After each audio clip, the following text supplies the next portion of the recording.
Still to come on Night Watch, the Okefenokee Swamp comes back to life. Treasure hunters and the theory of finders keepers, the Cake Bible, and St. Nick's tricks of the trade. Now in Washington, here is CBS News correspondent Charlie Rose. 'Tis the season for eating, and what better way to celebrate the holidays than with a specially decorated cake. Some of them make great gifts, or if you can't make one yourself, you can give a book on how to make them to someone who can. There is one cookbook this year that is getting special attention for its somewhat revolutionary approach to making cakes.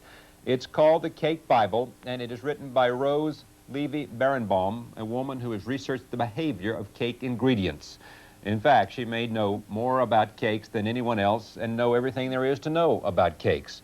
We'll see some of her delectables in just a few moments, but we're pleased to talk to her first and to get a sense of how one person becomes so expert at the whole art and understanding of cakes. Welcome. Thank you, Charlie. How did this start for you? Because you have become known, not only because you were the author of the Cake Bible, but you were the person on his 80th birthday that prepared a cake for James Beard, the renowned late chef. How does one sort of develop an expertise in a very small niche of the whole food and cooking industry? That is a good question, because I had studied it in college. I have my master's degree in foods, but I didn't specialize until I actually started working. I was working at Ladies' Home Journal magazine in the test kitchen, and the boss, the person directly over me, always got to do the cakes. And I thought, she has all the fun. I was right.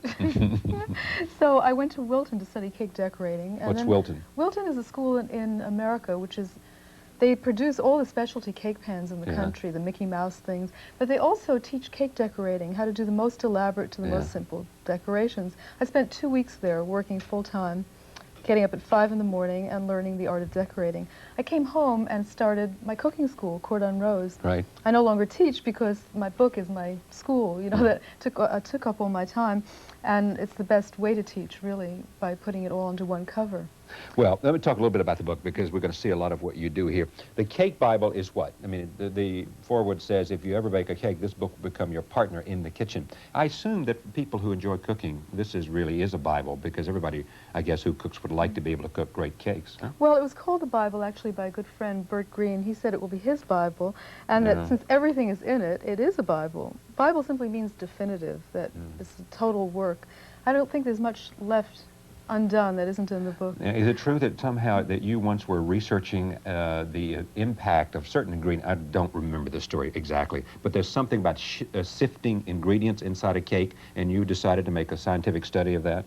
Well, that was what I did my master's dissertation on. It was just all hypothetical. But when I started actually doing the experiments, this is how I've revolutionized cake making. Because I found that not only does sifting not do what people think it does, but there's a different way of mixing cakes that's so fast and easy and that's foolproof, that can't toughen the cake. What does sifting mean?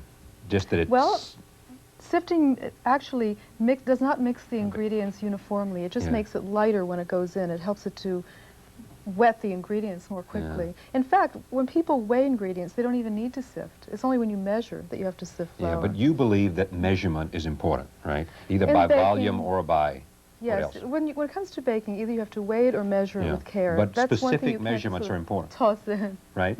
Yeah.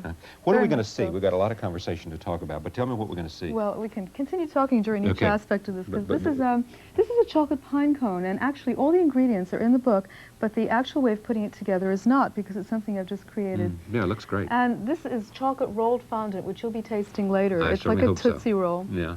And inside is a biscuit, it's a yellow cake that's used as a cake roll, which I've made ahead so that you can see how the roll is filled.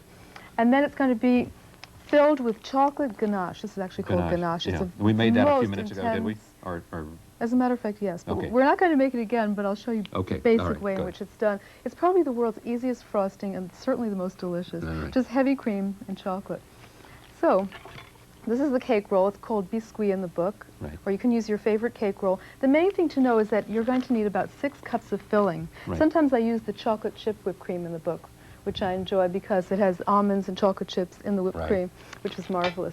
So if you have a recipe you like, just make sure that it ends up with 6 cups. And this is the opening. You want to open this? No, right? this is the real secret. Oh, I've just discovered recently to use a heavy-duty freezer Ziploc bag. You can even use it to pipe on a cake because nothing comes out the top. It closes shut. So we make it, store it in the bag when it's cool and when it's ready to pipe. Just let it sit at room temperature.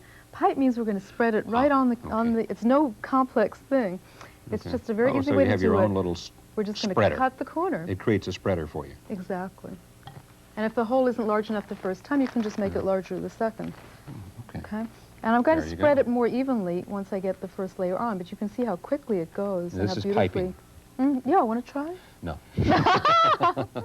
It's a lot easier than starting off any other way, I'll tell you that. I don't want to mess this up. I did not learn this at Wilton. They don't use Ziploc bags. Now, how'd you just discovered this idea? Yes, you know, I've been piping out of pastry bags for years, and you always have to wash them, and especially if you're going to use egg white, an egg white frosting afterwards where you can't have any grease in the bag, you have to make sure you've gotten rid of every last bit of any grease. And one day I was storing the ganache to go someplace where I was teaching in a Ziploc bag, and I thought, gee, this is silly. Why don't I just pipe it right out of the bag?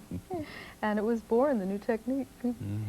So now I don't think I'll ever buy another pastry bag again because this is something most people have in their kitchen, and then you can store it right in the bag as well. Okay, so we have this frosted. Right. And now we just are going to take, I'm going to have to put this aside for a moment. We're going to take one edge of the towel and just start rolling. And we're going to roll from the short side. From the short side? See, this is the long side, and we're rolling from the short. And now we have the beginning of the cake. How many cake recipes are in your head? Well, if I had to make the cakes actually without looking at a recipe... You could start today and make a cake a day from now until next Christmas. Oh, there are over 200 in the book. And when you put things together in many different ways, then it makes it easy to just keep creating. I mean, all you need are your basic components. Now, do you cook cakes on the weekend for your husband, the doctor? Do you? I cook them on the weekend, but not for my husband, the doctor. But actually, whenever... Who do you cook them on the weekend for? I was just going to say, wherever we're invited, I never go any place without a cake. Oh, is that right? So if you're invited to dinner, people somehow expect you to bring a cake? I think they do, but they never say don't bring it when I offer. They said, well, you know, it's nice to know what to bring. Right. People are always thinking, what shall I bring that's different? I don't have that problem. You mean instead of bringing your own bottle? Well, listen, you know, that's terrific, though. It's a real credit to you that people... You know, this is... See how I'm shaping the pine cone shape. I have to move this a little bit forward. Now, pretend this is a serving plate, which the actual large one is on. I'm going to frost this entire outside of the cake with more of the chocolate ganache, so it all holds together, and then ultimately the fondant is going to be draped right over the cake. You know, somebody's going to watch this and they say, you know what we need to do? We need to open up a chain of stores called Rose's Cakes. You're right, Charlie Rose and Rose Rose. That's right. Why don't we do that? Would you like to go in business together? I think this is the beginning of a great new enterprise. That's right. Who's going to do the baking and who's going to do the whatever else? I don't know.